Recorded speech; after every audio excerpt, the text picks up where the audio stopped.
Добрый день, уважаемые слушатели. Сегодня мы начинаем презентацию с вами. Мы хотим, чтобы вы поступили к нам в университет и именно Институт физической культуры и здоровья человека. Меня зовут Кострев Александр Юрьевич. Я являюсь директором Института физической культуры и здоровья человека, доктор педагогических наук, профессор. Вот сегодня мы с вами поговорим о наших программах, на которых вы будете поступать, и на которых мы хотим, чтобы вы поступили и благополучно учились в стенах нашего вуза. Давайте перейдем к презентации, которую я подготовил. В этой презентации мы с вами поговорим именно о тех направлениях, которые у нас существуют в нашем вузе и по которым вы будете обучаться, когда поступите. Значит, первое, что мы с вами должны рассмотреть, это мы реализуем 4 направления в области бакалавриата. Первое направление – это шифр 440301. Это педагогическое образование, профиль физическая культура. Кто поступает на это направление, тот прекрасно должен понимать, что он будет здесь учиться 4 года обучения проходить, и плюс здесь занимается только физической культурой, только одно направление. Вот. Второе направление – это 440305, пожалуйста, желтеньким выделено. Педагогическое образование, профиль физической культуры, называется профиль по выбору. Здесь двухпрофильный бакалавриат, и студент получает 2 специальности. Первое направление – это у него физическая культура, и второе направление, ну, как правило, наши студенты идут на безопасность жизнедеятельности и охрану здоровья. На это направление, получают вторую специальность и уже могут работать во всех правоохранительных органах, быть преподавателем, учителем безопасности жизнедеятельности, ну и что связано с безопасностью жизнедеятельности, там заниматься. У нас имеется 20 бюджетных мест как на однопрофильном направлении, также 20 бюджетных мест и на двухпрофильном направлении. Следующий шифр – это 440304. Профессиональное обучение, профиль физическая культура и профиль физкультурно-спортивная деятельность. Это направление у нас носит очно-заочный характер, то есть не как дневники, но и в то же время не как и заочники, а именно такая, ну, как вечерняя форма обучения. Здесь у нас тоже 20 бюджетных мест, и в основном мы сюда зовем тех спортсменов, которые хотят заниматься, тренироваться в профессиональных клубах, ну и в то же время обучаться, когда есть свободное время. И четвертое направление – это 440301, называется педагогическое образование, профиль физическая культура на базе СПО. То есть студенты после колледжа уже собираются идти работать, хотят заниматься своей профессиональной деятельностью, но в то же время получать высшее образование, поэтому они идут на заочное обучение, обучаются 3,5 года, и здесь могут только поступить на это образование только те, которые имеют колледжное образование. После школы мы не можем принять, к сожалению, на это образование, поэтому только после колледжа.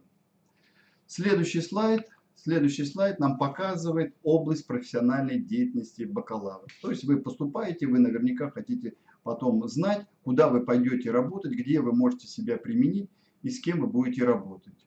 Вот, пожалуйста, мы видим здесь, что вначале у нас образование, социальная сфера, культура. Сюда могут идти наши специалисты, то есть работать учителями физической культуры в социальной сфере.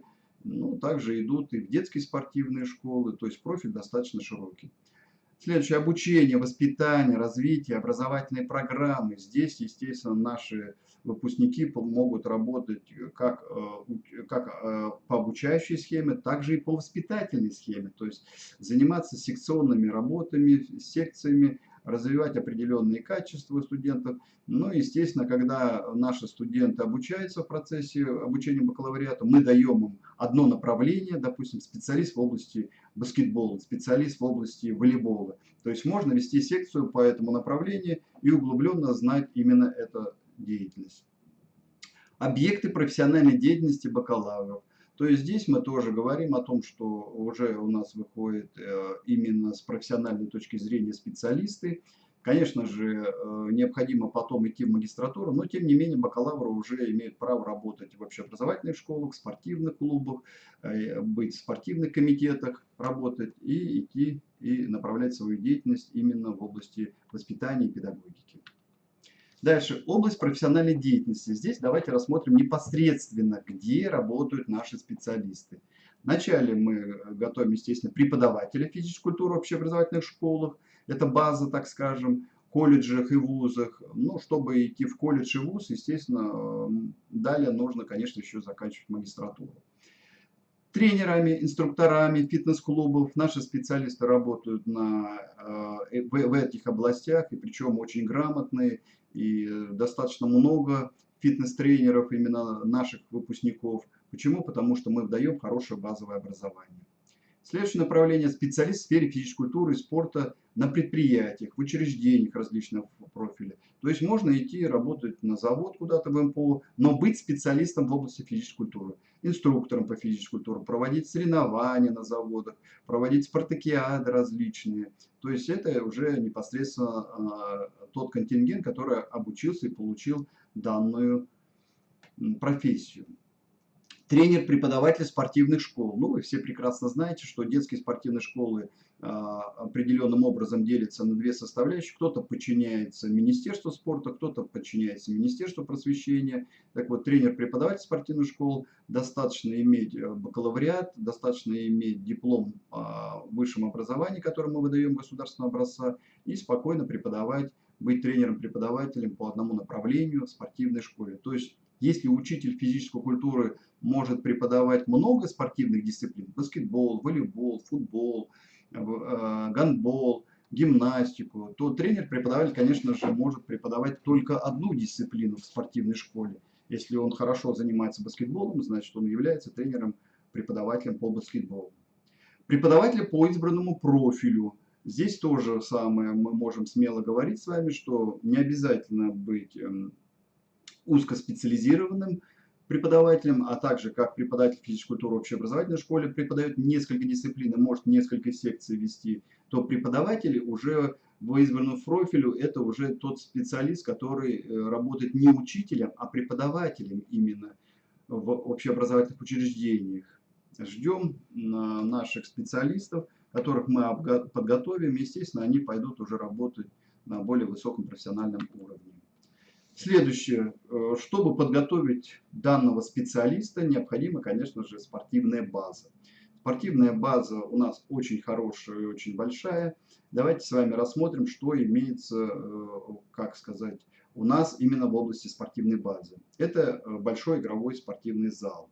36 на 26. И в зале может заниматься, он сертифицированный баскетболом, волейболом, футболом, вернее мини-футболом, да, гандболом, лапту. Мы даже проводим спортивные соревнования всероссийского уровня. Вот недавно у нас была лапта, всероссийские соревнования среди студентов. Зал гимнастики, где преподается гимнастика. У нас имеется полностью весь необходимый инвентарь для занятий по гимнастике. Тренажерный зал, и даже не один, несколько тренажерных залов. И в общежитиях у нас тренажерные залы, и в бассейнах тренажерные залы, поэтому здесь выбор достаточно большой. Зал аэробики. Ну, вы знаете, что аэробика – это такой вид спорта, который любят очень девушки, и напоминает танцы, да. Поэтому здесь у нас в зале аэробики занимаются профессиональные аэробисты. Тренерский состав достаточно хороший и очень сильный. Легкоатлетический манеж. В этом году мы сделали хороший ремонт, и у нас легкоатлетический манеж в закрытом помещении в 5-м корпусе. Спортсмены зимой бегают вокруг этого комплекса в манеже, занимаются непосредственно легкой атлетикой. Зал борьбы и настольного тенниса. У нас есть такая возможность, чтобы дети занимались как борьбой, так и настольным теннисом. И лыжная база. Иногда две даже лыжных базы. Одна для института физической культуры, другая для общей кафедры. И тем не менее лыж достаточно много. И если уж совсем профессионально, то у нас занимаются в СОКе биатлон. Те лыжники, которые профессионально занимаются лыжным спортом. Физкультурно-оздоровительный комплекс – это ФОК с плавательным бассейном, отдельно стоящее здание, где есть тренажерный зал, где есть тир, где есть бассейн 25-метровый, и наш корпус и несколько аудиторий. И бассейн «Буревестник». То есть у нас в нашей базе имеется два бассейна. И еще есть, конечно, маленький лягушатник для детей. То есть, по идее, 3 чаши бассейна имеет Институт физической культуры и здоровья человека.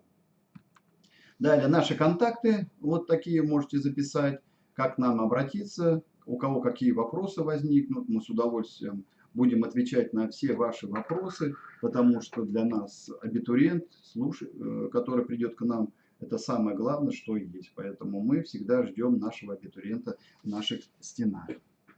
Теперь давайте перейдем непосредственно к тексту. В тексте я бы хотел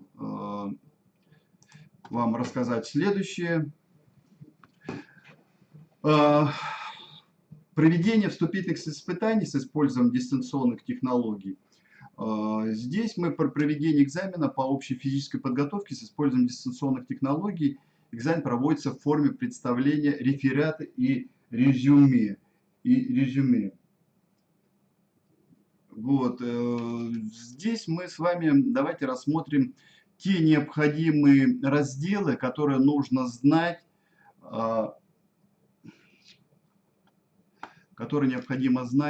абитуриенту, который будет поступать в наш вуз. Вот, и давайте с вами рассмотрим, какие разделы нужно будет знать вам, подготовиться при написании реферата. У нас будет реферат в форме экзамена, и, естественно, вы еще предоставляете резюме. Это первый. Физическую культуру в системе профессионального образования. То есть здесь мы должны с вами смотреть и знать, что какое место курса физической культуры занимает в государственных образовательных стандартах. Ведущая роль курса физической культуры в процессе интеграции профилирующих дисциплин и решения важной проблемы формирования у подрастающего поколения целостного представления о физической культуре и готовности к профессиональной деятельности. Ко второму разделу мы отнесем дидактические основы теории и методики физического воспитания. Что здесь нужно рассмотреть? Реализация принципов обучения в физическом воспитании, особенности обучения двигательным действиям обучаемых 3 категорий.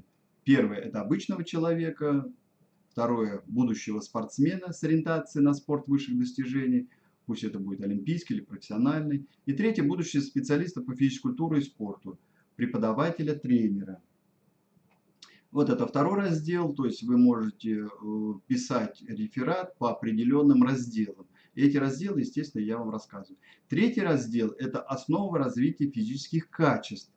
В области физической культуры и спорта у нас несколько физических качеств известно, и здесь вы можете их описывать. Это сила, быстрота, выносливость, гибкость и ловкость. Ну, допустим, если вы выберете реферат написания силы, то нужно будет определение понятия, формы проявления писать, силовые способности, методика развития силы, задачи, средства и методы, возрастные периоды развития качества силы, контрольные упражнения, тесты для определения уровня развития силы. Быстрота. Определение понятия формы проявления быстроты, методика развития быстроты, задачи, средства и методы. Если это касается выносливости, то определение понятия формы проявления утомления и выносливость. Гибкость. Подвижность в суставах, определение понятия формы проявления гибкости и факторы, влияющие на ее проявление, виды гибкости.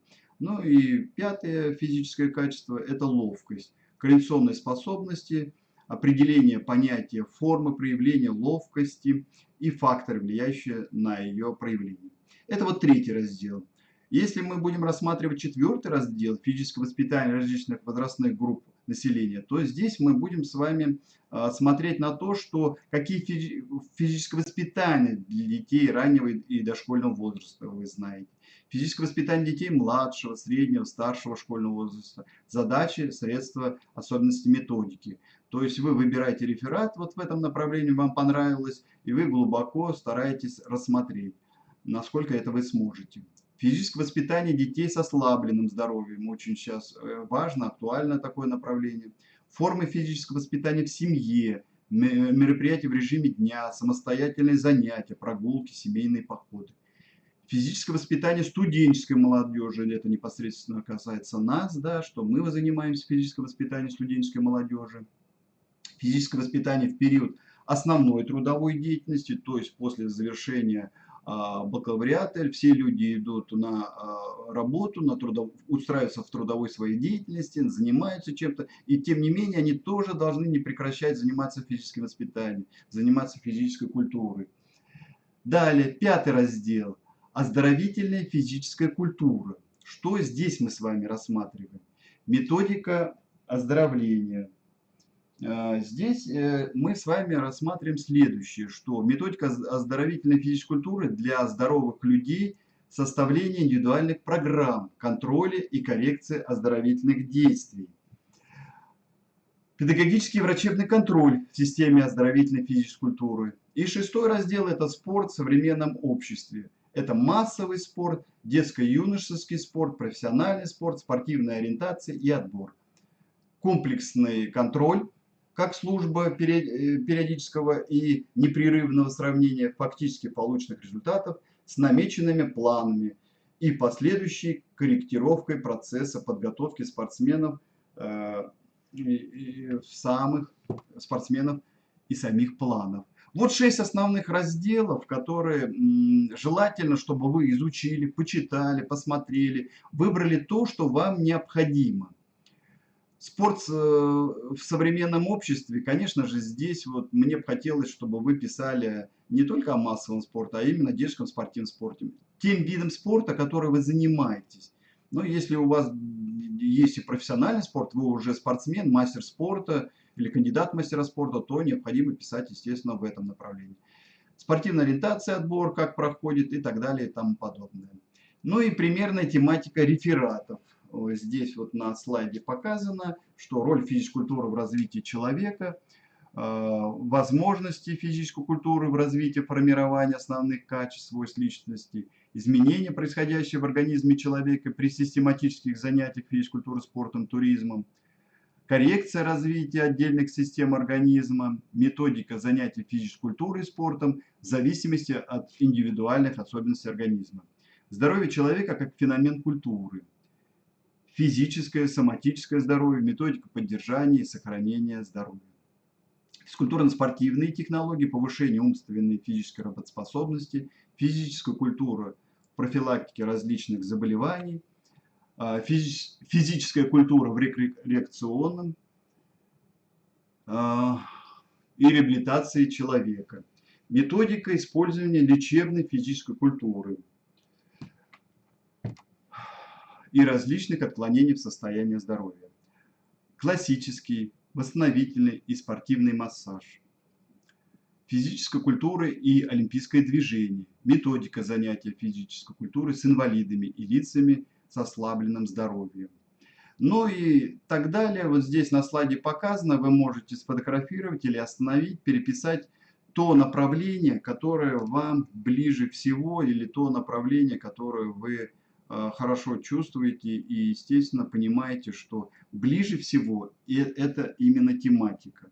Поэтому вот я еще раз вам привожу темы, вот еще на одном слайде, 89 тем, мы их с вами посмотрели, я несколько тем раскрыл, здесь есть и история физической культуры, если кто-то глубоко копается и нравится заниматься историей физической культуры, то не возбраняется, пожалуйста, можно писать реферат именно на эту тему. Давайте теперь посмотрим, какие у нас существуют требования к реферату. То есть реферат можно написать как угодно, и где угодно, и на чем угодно. Это не так. Некоторые, вот по прошлому году, я помню, студенты даже писали от руки. Ну, не надо писать от руки. Сейчас уже век цифровых технологий, поэтому необходимо написать все-таки по требованию, которое мы предъявляем.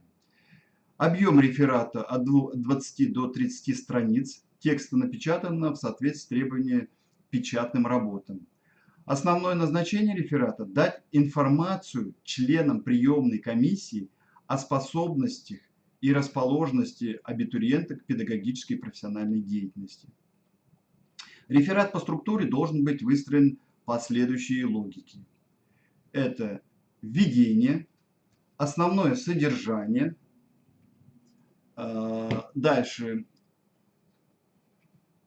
Анализ научной литературы, раскрытие современного состояния, заявленной проблемы, выводы, библиография, то есть это список использованной литературы.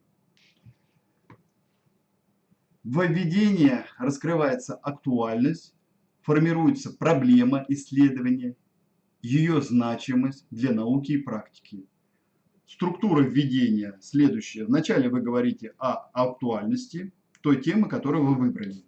Далее ставите цель, которую вы хотите достичь в вашем реферате, и задачи. Цель одна, задач несколько. Задача планомерно решает то, что вам необходимо. Какую вы цель ставите и поэтапно решаете задачи.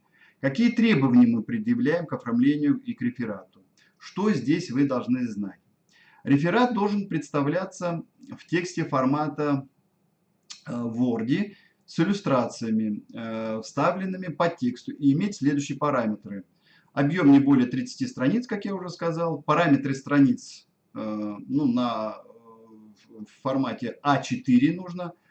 Поля 2, 2, 2, 1. Ну, вы знаете, сверху, снизу, слева и справа. Да?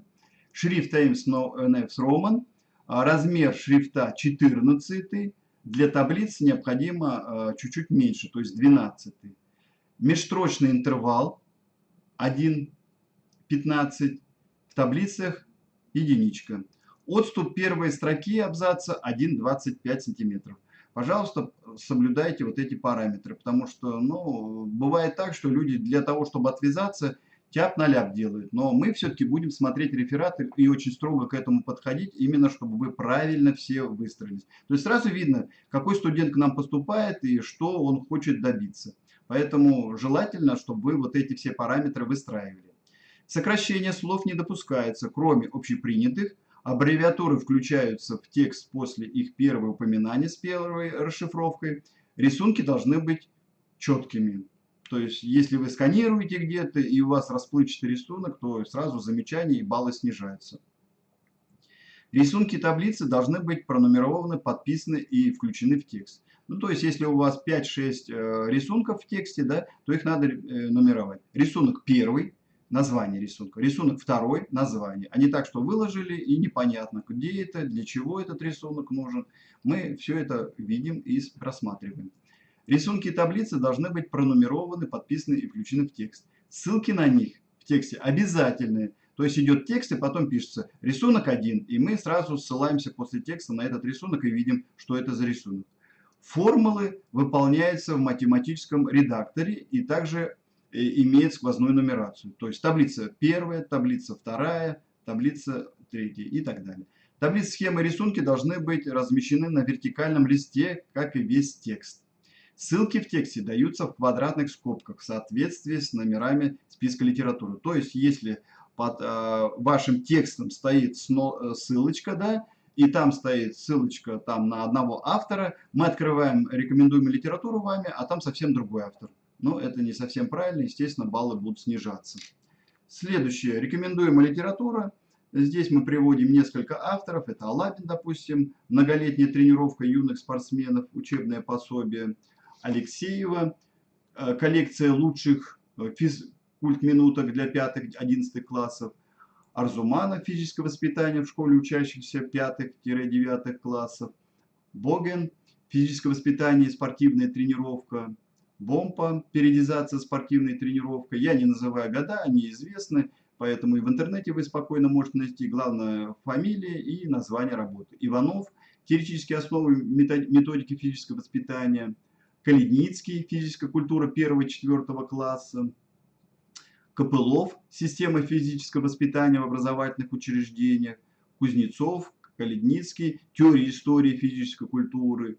Куклин, военно-спортивные игры 7-11 классы. Курамшин, теория и методика физической культуры. Матвеев Лев Павлович, это известный теоретик, естественно, без него никакие теоретические моменты не проходят, поэтому я всем советую теорию и методика физической культуры Льва Павловича Матвеева обязательно почитать. Для тех, кто поступает на службу, это основатель, так скажем, теоретической школы нашего государства, поэтому это основоположник физической культуры и спорта. Матвеев «Общая теория спорта и ее прикладные аспекты», Никитюшкин «Теория и методика юношеского спорта», Питерских «Олимпийский марафон. История Олимпийских игр», Пельменев «История физической культуры», Рыбалов «Основы спортивной тренировки», «Физическая культура и физическая подготовка. Учебник» 2016 года под редакцией Кикотя и Борчукова. Ну и последнее, которое мы рекомендовали, Холодов «Теория и методика физического воспитания и спорта». Это не значит, что те, которых я фамилии не назвал, или те учебные пособия, книги, что их нельзя вносить. Нет, можно, на ваш выбор, но желательно, чтобы они были все-таки 2000-х годов новейшие, потому что в том году были рефераты и ссылки были за 1970-е, 60-е годы, это уже наука ушла. Конечно же, наука держится 16 лет, я вам скажу, поэтому более-менее новые все-таки направления, книги нужно все-таки ссылаться и с них идти. Дальше, критерии оценивания реферата. То есть после того, как вы напишете реферат, мы должны его прочитать и, естественно, поставить оценку вам. Вот, при оценивании учитывается, что в случае, если процент оригинальности текста менее 50%, оценка будет снижаться на 30 баллов. То есть мы не хотим, чтобы вы залезли в интернет, достали реферат, этот реферат прикрепили и сдали. Нет, так не пойдет, ребята, поэтому это все-таки реферат такой, который вы должны самостоятельно, как взрослые, написать. Написать, работая с учебниками, работая с книгами и, естественно, эту тему раскрыть. Вот что нам необходимо и важно. Далее, какие критерии оценивания будут просматриваться? Ну, прежде всего, мы распределили на 4 обязательных параметра. Это первый параметр будет входить 190 баллов, это как пятерка, так скажем. 80-75 баллов это как четверка, 74-50 баллов как тройка и 49,1 балл это практически двойка. Что мы здесь будем оценивать? Оценивать мы будем следующее. Это оценка структуры работы. Ну и, допустим, давайте с вами разберем, что если оценка структуры работы мы оцениваем, то по 100-бальной шкале эта работа хорошая, структурирована, нет замечаний к логике изложения. Ну, чуть поменьше на четверку материалы работы структурированы, имеются замечания к логике изложения материала. И если это тройка, допустим, да, как по школьной программе, материал работы слабо структурирован, логика изложения материала не нарушена, но вот материал работы плохо структурирован. И двойка – это материал работы слабо структурирован, логика изложения материала нарушена. Далее, мы оцениваем также информационно-методическую базу. Здесь отбор источников проведен корректно, проведен глубокий теоретический анализ и сформулированы исследовательские проблемы. Источники удовлетворяют требованиям по количеству. Если это более слабая оценка, то здесь мы видим, что отбор источников проведен корректно, источники являются актуальными, соответствуют темы исследования, удовлетворяет требованиям по количеству. Теоретический анализ проведен недостаточно глубоко.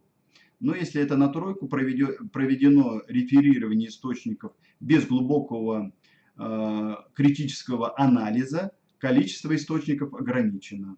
Ну и двойка, естественно, использование источников не является актуальными и не в полной мере соответствуют теме, не удовлетворяющие требования по количеству. Ну, я могу сказать, что некоторые берут и делают сравнительный анализ спортсменов и не спортсменов и говорят, кто быстрее бежит, кто быстрее и лучше занимается физкультурой. Конечно же, это понятно, что люди, которые занимаются, поэтому такие рефераты, конечно, сразу говорю, что оцениваются достаточно плохо. Далее, оценка содержания работы. Здесь мы смотрим актуальность работы, обоснование релевантными аргументами, цели, задачи объекта, предмета работы сформулированы корректно, материалы систематизированы, обоснованно использованы современные методы и инструменты исследования, полученные результаты достоверны и аргументированы. Если это на четверку, актуальность работы обоснована релевантными аргументами, цели, задачи сформулированы корректно, есть недостаточности в определении объекта и предмета работы, материалы систематизированы, используют современные методы, инструменты исследования, полученные результаты в целом достоверно и аргументированно.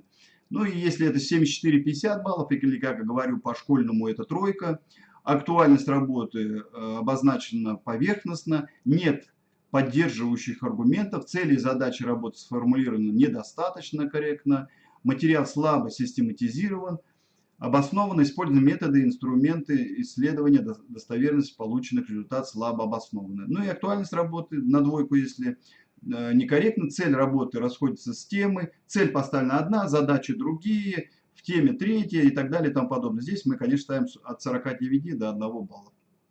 Ну и в заключение, оценка оформления стиля. То есть нам тоже важен, как стиль идет. Здесь, если это 190 баллов, то нет замечаний к оформлению, стилю изложения, оформлению списка источников. Если это 89-75 баллов, это есть отдельные замечания к оформлению стиля изложения, оформлению списка источников. Если это слабая работа, на 74-50 баллов, работа оформлена с нарушением, язык работы не соответствует научному стилю, есть замечания оформлению списка источников. Но если это совсем слабая работа, то она оформлена с нарушением, язык работы не соответствует научному стилю. То есть есть вот научный стиль, который мы просим, да, а есть книжный стиль. Я пошел туда, крикнул: эй, иди сюда. Ну вот это уже книжный вариант, нам, конечно же, не подходит. И в заключение мы хотели, чтобы вы к реферату приложили свое резюме абитуриента, который поступает в Институт физической культуры и спорта. Здесь мы просим от вас, чтобы вы написали фамилию, имя, отчество. Какое фамилия, имя, отчество? Ну, естественно, чтобы мы посмотрели, правильно вы свою фамилию, имя, отчество в реферате написали или нет. Дата рождения, телефон, ваше образование, какую школу вы закончили. Желательно вид спорта написать, которым вы занимались. Обязательно разряд, который вы имеете, чтобы мы видели, это спортсмен, не спортсмен, любитель и так далее и тому подобное. Спортивная организация, где вы обучались, допустим, детская юношеская спортивная школа или общеобразовательная школа, секция по баскетболу. Фамилия вашего тренера, кто с вами занимался. Ну и, естественно, в табличке мы бы хотели, чтобы вы расписали спортивные результаты, достижения свои, где есть соревнования, особенно самые высокие соревнования, когда они проводились, место проведения, какой вы достигли результат. То есть мы проверяем ваш реферат и видим, кто перед нами, какой человек, чем он занимался. Поэтому желательно, если вы в этом виде своем занимаетесь, то и заниматься, и реферат писать по этому виду. У нас были такие случаи, что спортсмен достаточно сильный, кандидат в мастера спорта по волейболу, а пишет по синхронному плаванию. Ну, понятно, что зачем ему синхронное плавание, если это волейболист. Вот такого не хотелось бы видеть. И хотелось бы, чтобы вы именно наблюдали и нам рефераты писали именно те, по которым вы занимаетесь, по тем видам спорта. И в заключение я бы хотел сказать, что у всех абитуриентов есть личный кабинет. Вся информация там, списки подавших, расписание экзаменов, важные даты, ссылки на программы вступительных испытаний. До экзамена на почту, если ничего не пришло, то проверьте, пожалуйста, папку «Спам». Придет логин и пароль для входа в систему экзамена. Обратите внимание, логин и пароль от личного кабинета и на экзамен они разные. Вы должны перейти по ссылке и поменять временный пароль на свой. С этим логином и вашим паролем вы сдаете все назначенные вам экзамены. Логин и пароль выдаются только один раз на все экзамены. Личный кабинет, расписание вступительных испытаний, где указана дата. Справа кнопка «Сдать онлайн». Вводите логин и пароль, который до этого пришел на почту, и начинаете выкладывать реферат. Как только нажали в реферат, идет отчет времени, долго не надо затягивать, следите за временем, чтобы успеть все это выложить. Ну, естественно, после того, как вы выложите, вы это отправляете, у вас, еще раз повторю, два файла должно быть, это реферат и ваше резюме. Удачи, дорогой абитуриент, мы ждем вас в наших стенах. Спасибо, всего доброго.